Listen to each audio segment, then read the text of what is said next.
आज सभा में आ गया लंकापति दशीसी। ओ बम भोले विश्वनाथ, हे शंकर आधिपते भयंकर दिगंबरे स्वम नमामि शंकर। हरे हरे महादेव, हरे हरे महादेव। हे भोलेनाथ, जिसके शीशों से ये ध्वजा डुगडुगाती है, ये कैसी डुगडुगी बची आज मेरे मन में चली आती है। हे भोलेनाथ, आदि शंकर दिगंबर भोलेनाथ, आदिपति भयंकर महाकालेश्वर नागेश्वर चंद्रकारेश्वर, हे शंकर आदिपति भयंकर।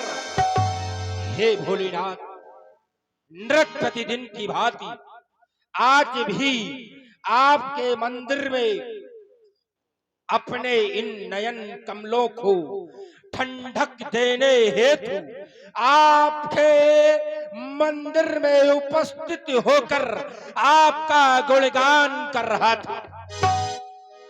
करते करते इन हाथों से इन कमल नयनों को ठंडक देते हुए, इन मन की मांत्रिक से आस्था वसुधा सुधा को हिस्ताल होते हुए महादेव आपके भयंकर स्वरूप को निहारते हुए कोवल स्वरूप की गणना कर रहा था कि एकाएक ये मन में विचलित कर देने वाली, ये चिखारती हुई ध्वनि, ये सरसराहट सी करने वाली, ये कलखोल कलकलाती ये चिखार कैसी?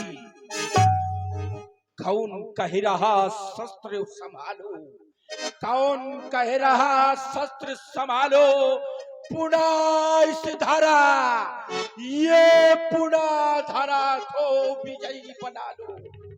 क्या पुनः धारा को विजयी बना लो?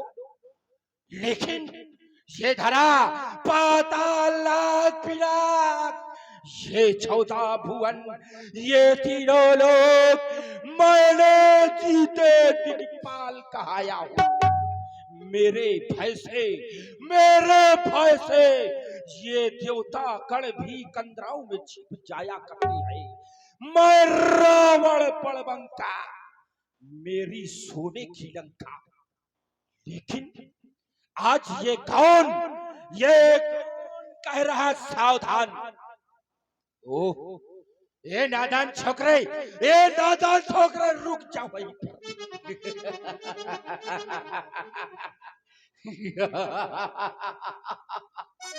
ये नादान छोकरा कौन जो कह रहा सावधान? लंकापति तुमको सावधान कहने वाला ये नादान छोकरा कौन है? किसने मैया निपुति करने को ये नहर जन्मा है? ये कैसी छत्राणी माई ने, ये कैसी छत्राणी माई ने अपने निपुति करने को ऐसा नहर जन्मा है? ये नहीं जानता मैं नर नहर, मैंने जीते दिग्पाल इसलिए लंका का स्वामी कहलाया हूँ। ये लंका सोने की ये वैभव दिखला कर मैंने इन देवताओं का सानी कहलाया हूँ। ये पवन, ये अग्नि, ये काल जीत कहलाया हूँ। लेकिन आज ये सावधान कहने वाला कौन? ओह, ये पश्चिम, ये पूरब, ये उत्तर, ये दक्षिण, ये दसों दिशाएं क्यों चरमन करती है? ये धरा क्यों डोलती टकमक डोल रही? ये चित्कार उधरती है। ओ, ये क्या पूरब दिशा की ओर ये देवता, यक्ष, नाग, किन्नर ये सब जाते कहा, ये रूप बदल दिखलाते कहा। हे भोलेनाथ, हे भोलेनाथ, ज्ञान प्रलय का गो, हे भोलेनाथ, नाचो डम डम टिक कर अपनी दशनत कर, दसो नस 16 सिंगार दिखाओ। हे भोलेनाथ नाचो प्रलंकर, हे भोलेनाथ नाचो प्रलंकर। हे भोलेनाथ, आप नित्य प्रतिदिन की भांति इस लंका में उपस्थित होकर इस दशानन रावण को सतगुण की बातें सुनाया करते थे। हे भोलेनाथ, आप नित्य प्रतिदिन की भांति लंका में उपस्थित होकर सतमार्ग दिखाया करते थे, लेकिन आज ये क्या हो गया भोलेनाथ? आप मौन मौन, ये आप मौन कैसे? क्या हमसे कोई दुष्टि हो गई? मैंने तो अपने शीशों को काट काट आपको अर्पण कर आपको प्रसन्न बनाया था। इन्हीं भुजाओं से मैंने ये कैलाश पर्वत उठाया था, लेकिन आज मौन। हे भोलेनाथ, क्या कारण, क्या कारण जो आप मौन है?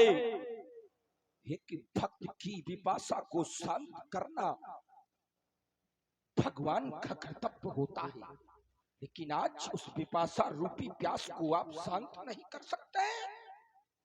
कोई बात नहीं, मैं अपनी योग माया से ज्ञात करूंगा क्या बात है, कौन सा कारण है। ओ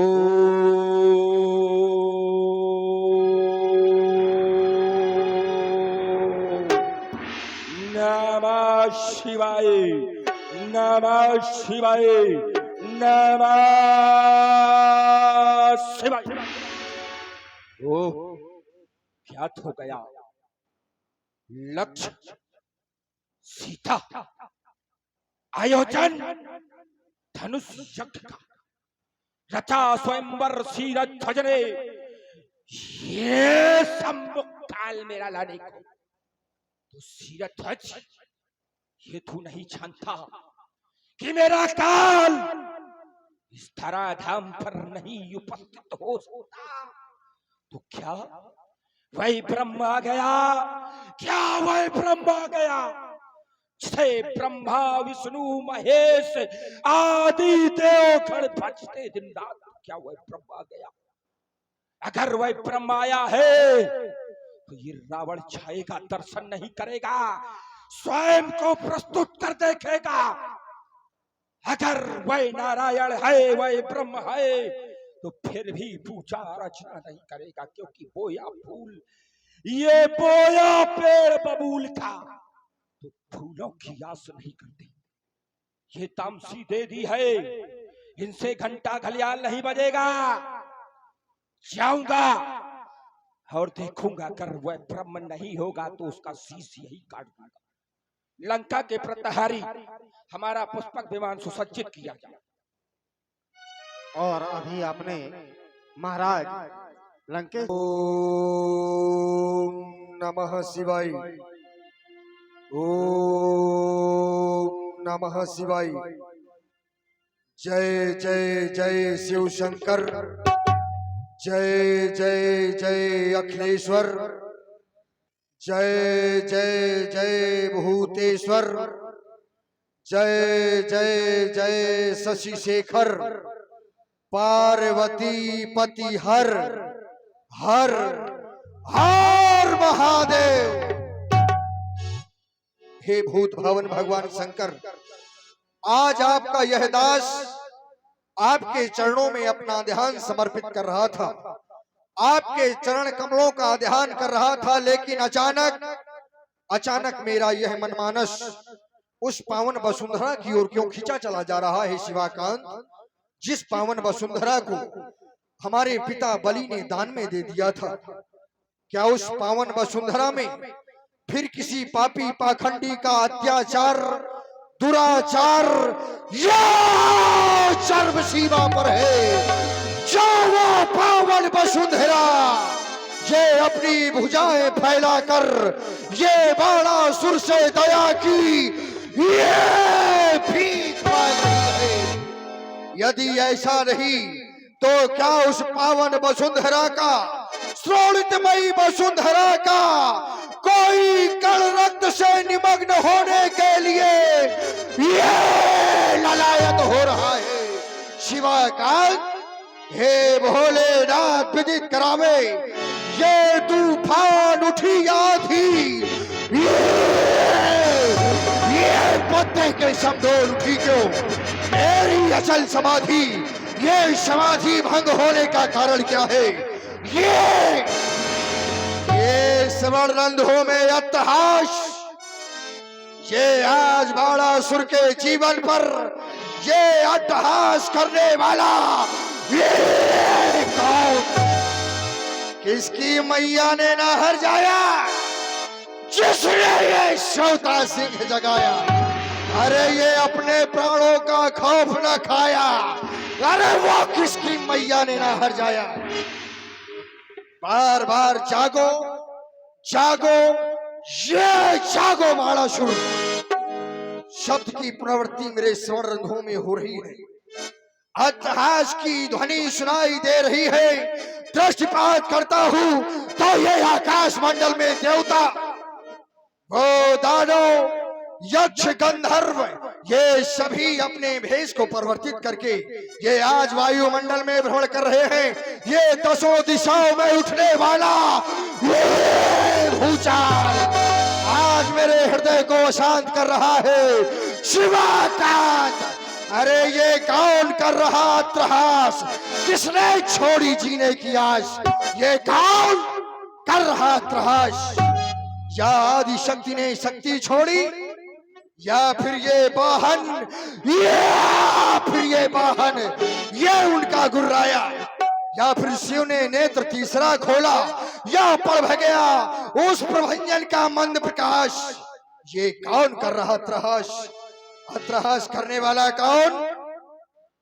भोलेनाथ, आज हृदय में बड़ी अशांति है, बड़ी व्याकुलता है, लेकिन आपकी दी हुई उस ध्वजा को देखता हूं अपने महल पर, तो आज भी, अरे आज भी वो ध्वजा अपनी गर्वीली आन बान शान से हमारे इस महल पर फहरा रही है। फिर ये सावधान सावधान करने वाला कौन? आप ही ज्ञात करावे शिवाकांत, कारण क्या है? कारण क्या है? ओम नमः शिवाय। कारण बड़ा ही दिव्य है, क्रोध करना ही व्यर्थ था। कारण बड़ा दिव्य है। कारण में जब मैंने जाना तो पाया कि जन्मी जाकर दिव्य धरा में पावन परम पुनीता, अरे वो हर्षित होकर नृपति जनक ने रचो स्वयंवर सीता। राजा जनक ने अपनी पुत्री सीता का स्वयंवर रखा है, क्यों नहीं? राजा जनक कोई साधारण राजा नहीं है, राजा जनक है ज्ञानी, साधारण ज्ञानी नहीं, ब्रह्म ज्ञानी। ऐसे ही ज्ञानी राजा भगवान शंकर के आयुध के माध्यम से उस परमात्मा की खोज हृदय से साधवाद है राजा जनक तुम्हें। लेकिन ये कौन? आकाश मार्ग से जाने वाला पुष्पक विमान, तो क्या ये लंका का राजा रावण? अवश्य ही आज ये मिथिला की ओर प्रस्थान कर रहा होगा, क्योंकि खूब जानता हूं इसको जिस जगह आज ये जाएगा, अरे ये मत में मत वाला रावण है, सब मनमानी कर दिखलाएगा। लेकिन हो जा सावधान सावधान, जब तक ये पाताल निवासी जिंदा है तू मनमानी ना करने पाएगा। बस अब करूं प्रस्थान मिथिला को यही आज्ञा पुरारी की, न मेटूंगा कभी भी मैं सुआयस उस गंगधारी की। चलना चाहिए मिथिला की ओर। बाप विश्वनाथ, बाप विश्वनाथ, बाप विश्वनाथ।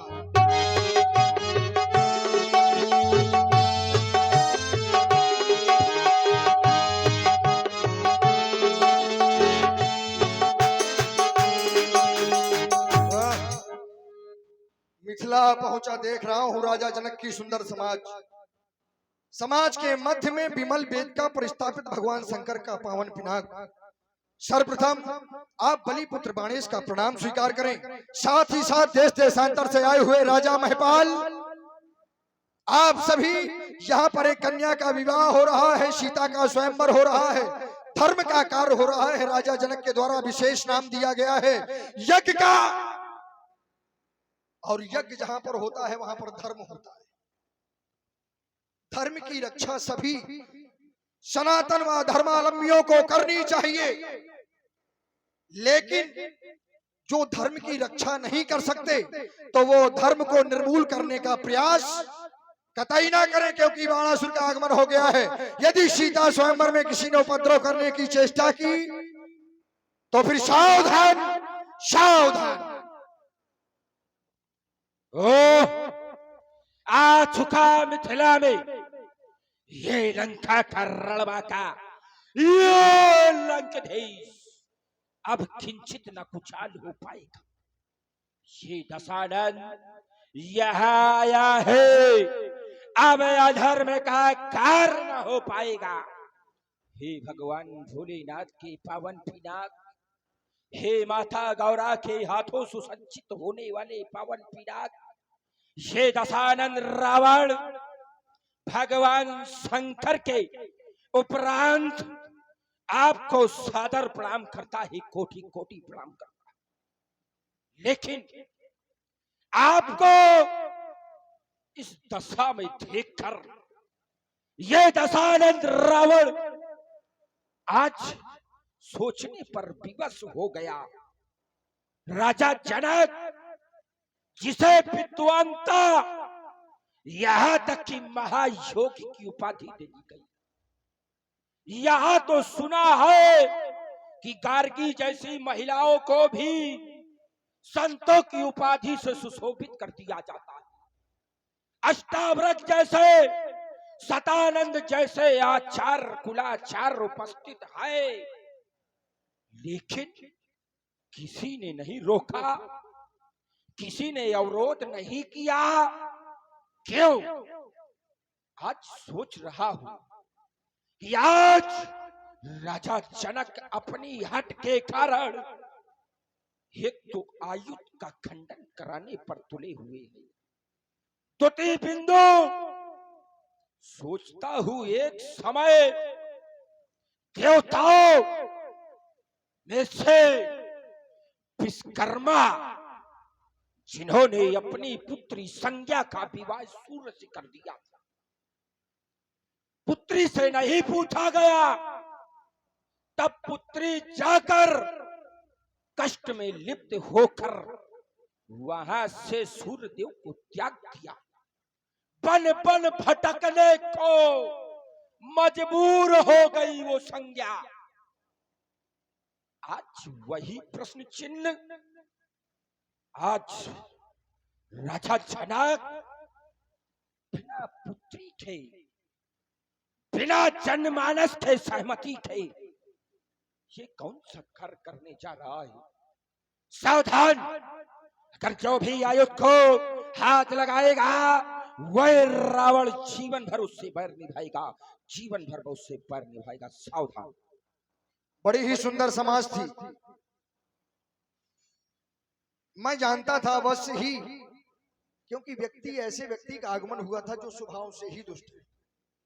संसार में बहुत से लोग ऐसे होते हैं कि उस कार्य से अपना कुछ बनता भी नहीं है, बिगड़ता भी नहीं है, लेकिन विरोध करना उनके स्वभाव में ही होता है। ऐसे लोगों के लिए कह दिया जाता है कि बैर अकारण सबका होते, अकारण बैर ले लेते हैं। लंका के राजा रावण का आगमन हुआ है, चलते हुए कार्य में अवरोध उत्पन्न कर दिया, चलकर मिलना चाहिए। वेदाध्यायी कंचन नगरी के सम्राट पौलस्त्य कुलभूषण, लंका के भगवान, जय जय भगवान शंकर की। ब्रह्मा से मारीच, मारीच से कश्यप, कश्यप से हिरण्यकश्यप, हिरण्यकश्यप से प्रहलाद, प्रहलाद से बैलोचन, बैलोचन से बलि, बलि बुधवार। जय जय शंकर की, जय जय शंकर की। मिथिला में आपका आगमन हुआ, बड़ी प्रसन्नता हुई, क्योंकि आप जैसा विद्वान ब्राह्मण जहां पर पहुंच जाए तो व्यक्ति की कुछ आशा की किरणें जागृत हो जाती है। क्योंकि रावण रावण जिस स्थिति में है, जिस कालखंड में है, एक अपना नाम, अपनी एक कीर्ति, अपना एक यश लेकर इस संसार में जीवित है। ऐसे महान विद्वान का मैं स्वागत करता हूं, लेकिन ऐसे व्यक्ति के द्वारा जब कार्य निम्न कोटि के किए जाने लगे तो फिर सोचने पर विवश हो जाता है व्यक्ति। आपका आगमन मिथिला में हुआ है, आपका ब्राह्मण यह शरीर है, ब्राह्मण शरीर है, और ब्राह्मण के द्वारा कन्या के विवाह में सहयोग करना चाहिए कि विरोध करना चाहिए? क्यों? ब्राह्मण का तो कार्य ही है कि धर्म की रक्षा करे, धर्म करवावे, ना कि धर्म का विरोध करे। बाणासुर जी के द्वारा बहुत से विकल्प रखे गए, बहुत अच्छी अच्छी बातें कही गई। वाह, धर्मात्माओं की श्रेणियों में उपश्रेष्ठ कर दिया गया। वाह, आपके द्वारा कहा गया ब्राह्मण का कर्म होता है धर्म करना, धर्म करवाना, यज्ञ करना, यज्ञ करवाना। वाह, ब्राह्मण का कर्तव्य ये भी होता है अगर कहीं अधर्म हो रहा हो तो उसको रोकना। और आज मेरी दृष्टि में ये अधर्म हो रहा, अगर किसी ऋषि मुनि ब्राह्मण की हत्या हो रही है और ब्राह्मण ना बोले तो ब्राह्मण होने पर उसको कलंक।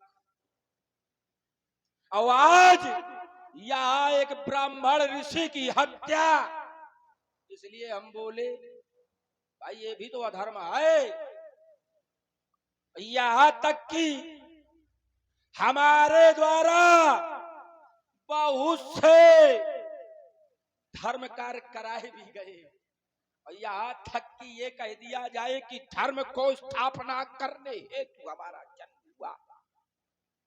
अगर हम न होते तो ये धर्म को टिकाने वाला, ये धर्म को पहचानने वाला, जिस धर्म की तुम बोली डंका लगा रहे हो उसको पहचानने वाला कोई ना होगा। श्री बाणासुर, आपकी वार्ता से केवल एक उत्तर निकल के आया कि यहाँ पर अधर्म हो रहा है और रावण अधर्म नहीं होने देगा। यही तो कहा इन्होंने, बिल्कुल, कि मिथिला में राजा जनक अधर्म करवा रहे हैं, एक ऋषि का वध करवा रहे हैं, हत्या करवा रहे हैं। तो मैं आपको बड़े कम शब्दों में ये बता दूं कि जिसे आप हत्या कह रहे हैं, दरअसल वो हत्या नहीं है, वो वध नहीं हो रहा। क्योंकि जहां पर किसी की बलि दी जाती है उसे कहते हैं बलि वेद का बलि, जहां पर बलि दी जाए उसे कहते हैं बलि वेद का। और जहां पर किसी का कल्याण किया जाए, किसी के शरीर का निर्वाण किया जाए, निर्वाण माने मोक्ष, किसी के शरीर का निर्वाण किया जाए उसे कहते हैं विमल वेद का। जैसे कि राजा जनक ने भगवान शंकर के इस पावन पिनाक को बलि वेदिका पर नहीं विमल वेदिका पर रखवाया है। विमल वेदिका रुचिर संवारी, राजा जनक ने भगवान शंकर के धनुष को विमल वेदिका पर रखा है। तो यदि विमल वेदिका पर संभार कर रखा गया है, पूजा अर्चन किया गया है, तो आपको यहीं से जान लेना चाहिए कि इनकी हत्या नहीं की जा रही, इनकी बलि नहीं दी जा रही। अवश्य ही राजा जनक ज्ञानी हैं, इनके अचल शरीर को मोक्ष की प्राप्ति राजा जनक के द्वारा करवाई जा रही है। और यदि ये बलि है, अनुचित है, पाप है, तो अपने क्रम में आप बताइए कि कैसे पाप है, कैसे अनुचित है और कैसे बलि हो गई। आपके द्वारा कहा गया विमल वेदिका पर रखा गया। वाह, 16 दूनी 8 और राजनीति का पाठ कहू दूसर को सिखाना। ये जनता जो है जनार्दन है, यहाँ की जनता ज्ञानी है और सुनना चाहती है। ऐसी नहीं है कि तुम सुनाते रहो, चक्कर मक्कर घुमाते रहो। कोनो बुकरा का लई ले, टीपा जात है, पूजा जात है, माला पहनाए जाते के बाद में का किन जात है। लेकिन बकरे को एक दिन पूजा जाता है और आयुध को देवरात को सौंपा गया, अभी तक पूजा की गई। और जब पूजन किया गया तो आज उसका खंडन क्यों? एक शिवालय बनाया जाए, उसमें एक शिव जी की प्रतिमा रखी जाए, उसको पूजा जाए, और अगर पूजा जा रहा है तो क्या उसकी खंडना की जाएगी? क्या उसको तोड़ा जाएगा? ना, अगर तोड़ा जाएगा तो वो अधर्म है। इसी प्रकार 16 पीढ़ियों से इसको पूजा जा रहा है, और आज जब पूजा जा रहा है तो खंडना किस बात की? और खंडना है तो अधर्म है। श्री कई बात कह रहे हैं कि शिवालय बनवाया जाए और शिवालय को तुड़वा दो, क्या ये पाप नहीं है? अरे आपको ये पता होना चाहिए भाई, ऐसा थोड़ी कि चाहे जो कुछ बताते रहो, क्योंकि युद्ध भूमि में वही लड़ेगा जिसका बड़ा कलेजा है, और बातें उतनी वही करेगा जिसके जितना भेजा है। शिवालय बनवाया जाए, शिवालय को तुड़वा दो, कोई पाप नहीं है। कब तक? जब तक शिवालय में मूर्ति की प्राण प्रतिष्ठा ना हो जाए। तो वहां पर शिवालय पूजनी है कि मूर्ति पूजनी है? एक क्षण हमने शिवालय के साथ प्रतिमा को भी कहा है। बीच में मंदिर पूजनी होता है कि मूर्ति? आप लोग मंदिर में जाते हैं तो मूर्ति की पूजा करते हैं कि मंदिर की? मंदिर बनवा दो कितना भी सुंदर हो, उसमें मूर्ति ना हो, बताओ उसका क्या मूल्य है? यहां पर ये धनुष विशेष नहीं है, धनुष विशेष नहीं है। यहाँ पर एक ऋषि के प्राण अभी तक इसमें स्थित हैं, ऋषि के प्राण स्थित हैं, और राजा जनक है ज्ञानी। यदि किसी का कल्याण हो रहा है तो क्या राजा जनक ऐसे कार्य से वंचित रह सकता है क्या? नहीं। जिस समय जीवित शरीर की हड्डियां मांगी गई, उनकी पत्नी वहीं पर थी। उनकी पत्नी के द्वारा पूछा गया, सुवाचा पत्नी के द्वारा पूछा गया कि अभी प्राण स्थित है, इनका तरन तारण कैसे होगा, क्योंकि ये शरीर अचल हो गया। जब तक शरीर था, मनुष्य देह थी, तब तक ये अपने शरीर के उत्थान का कृत्य कर सकते थे, लेकिन अब ये स्थित हो गए, धनुष हो गए, नहीं कोई चलाएगा, चल नहीं सकते। इनका तरन तारण कब होगा? प्राण अभी स्थित है। तब देवताओं ने आश्वासन दिया कि त्रेता के चौथे चरण में जब परमात्मा का जन्म होगा और उन्हीं के ही हाथों के द्वारा इनका खंडन होगा, तभी इनका कल्याण हो जाएगा। ये समय काल भी वही चल रहा है, त्रेता का चौथा चरण चल रहा है, परमात्मा का भी अवतार हो गया, ये सब कोई जानता है, केवल बाणासुर नहीं, क्योंकि गुप्त रूप अवतरे प्रभु जान गए सबको। अवतार तो गुप्त रूप में हुआ है, लेकिन जानता सबको ही है। अब जानते कौन है? बोले जिनका रही भावना जैसी, जिसकी जैसी भावना है उसी प्रकार से लोग जानते हैं। तो राजा जनक की भावना अच्छी है, राजा जनक जान गया है। जो और भी भक्त हैं, ज्ञानियों की समाज है, यहाँ की नारियां जान गई हैं, लेकिन अभी तक तुम्हारे दृष्टि पटल नहीं खुल पा रहे, तुम नहीं जान पा रहे हो। और यदि तुम जान जाते तो ऐसी बातें ना करते। इसलिए ये कार्य सर्वोत्तम है, धर्म का कार्य है। आगे बताओ। इसीलिए तो कह दिया गया, किसी को भैया भेज दो लड़ने के लिए, भाला दे दो ये तलवार, लड़ो, चलाना ना जानता हो, क्या होगा? तो मर जाएगा या भाग जाएगा। ये रण क्षेत्रों में वही लड़ेगा जिसका बड़ा कलेजा है, अब बातें उतनी वही करेगा जिसके जितना भेजा है, और जिसके जितना भेजा नहीं होता वह रावण के पास भेजे जाते। जैसे तुम कह रहे हो शिवालय बनाया जाए, उसमें प्राण प्रतिष्ठा की जाए प्रतिमा की।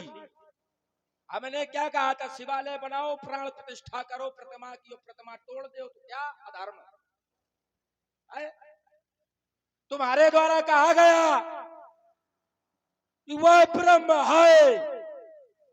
अगर वह ब्रह्म है, राजा जनक जान गया है यही तोड़ेगा, तो इन महपालों को, इन राजाओं को क्यों बैठा ले भगाए? क्यों निरादर करने के लिए बैठाला गया है?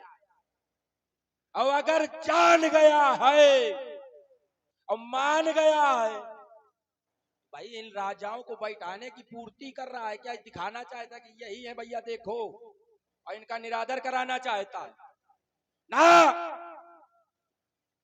अगर ये आयुध है, आपने कहा चौथे चरण में टूटेगा त्रेता के, कौन से मनवर्तर का त्रेता? कौन सा त्रेता, कौन सा देव, कौन तोड़ेगा, कहां लिखा है, एक ठो प्रमाण दो।